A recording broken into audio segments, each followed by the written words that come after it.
Here we got a 65 Chrysler Newport. It's got a 440 in it. It's a stock 440. You can tell it's a 440 by that little boss here from the engine, like the way it goes into the water manifold. It's a high performance version because you can tell by the exhaust manifolds they like go up a little bit. So this should be the 375 horse version, I believe. If it is a 440 or if it's a 413, I think it's a 440 going 65.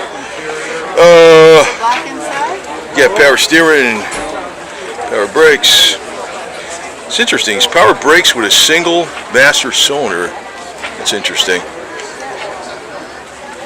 And it's convertible, so you don't need air conditioning.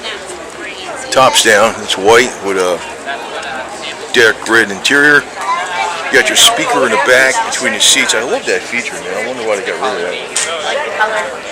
And you notice, like the interiors to the back then, there were two-tone, different types of materials. You know, chrome trim in the door panels. It's got the big 727 Torque Flight B transmission. Probably has the 8 3/4 rear in the back. Notice the instrumentation. It's nicely laid out. It's a nice car, man. Very nice. These are Chrysler's been 65 are great, and that's why the police used all the Dodges and the Plymouths and stuff. Look at the back of that thing. It's a nice car, man. Dual exhaust. It's a really, really, really nice car.